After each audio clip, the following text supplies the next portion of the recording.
ولإضاءة أكثر. أكد حسن خرجوج خبير مغربي في الرقميات والتطوير المعلوماتي أن ما وقع من سلسلة الانفجارات المتكررة لأجهزة الاتصالات مؤخرا في لبنان يلفت الانتباه نحو مختلف الأجهزة الإلكترونية التي تسوق عبر العالم وليس للمغاربة فقط، مشددا على أنها صارت تستدعي من الدولة أن تعتمد عددا من الاستراتيجيات في المستقبل، خاصة أننا بلد مقبل على استضافة عدد من التظاهرات الكبرى الرياضية بالأساس، كأس إفريقيا وكأس العالم، بكل ما يستتبع ذلك من إقبال دخول عدد من مواطني الجنسيات الأخرى إلى المغرب بمختلف العقليات، بما فيها العقلية الإجرامية الإلكترونية. وتابع خرجوج في حديث لجريدة هيسبريس موضحا ضرورة التحقق من سلامة الأجهزة المستوردة، واصفا الأمر بأنه مسألة طبيعية من حيث المبدأ، وتفترض فيها سياسة التحقق من سلامة الأجهزة مع إخضاعها لاختبارات على الأجهزة لضمان خلوها من العيوب التقنية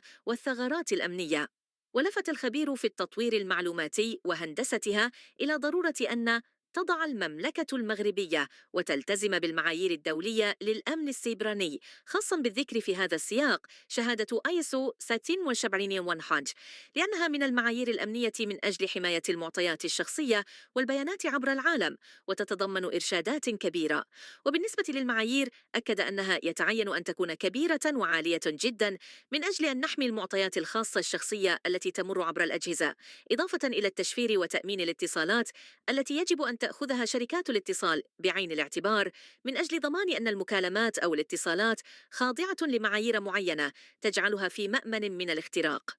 من جهة أخرى، ألح خرجوج في تصريحه للجريدة على محورية الوعي العام والتعليم عبر جعل المغاربة مسترشدين بالممارسات الفضلى للأمن الإلكتروني، مع تعليمهم كيفية الوقاية من البرامج الخبيثة والحماية من التصيد الاحتيالي، فضلاً عن التعرف على نوعية الهجمات الإلكترونية التي تستهدف الجهاز الخاص به سواء كان هاتفاً أو حاسوباً.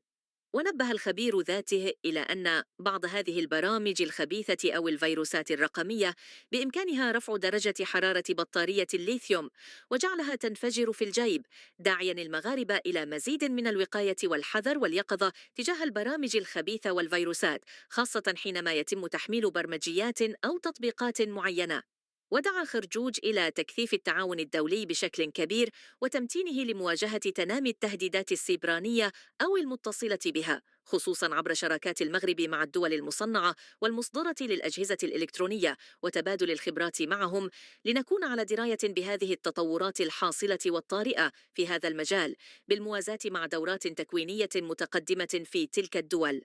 وختم المتحدث بدعوة المستهلكين المغاربة إلى عدم شراء الأجهزة الإلكترونية عبر الإنترنت بكثافة ودون موثوقية، نظراً لأنها تكون معرضة أكثر لدرجة عالية من المخاطر الرقمية السيبرانية، موصياً بأن يتم اقتناء الهواتف والحواسب خصوصاً من مصادر تصنيع موثوقة خاضعة للرقابة ومعايير الجودة والضمان.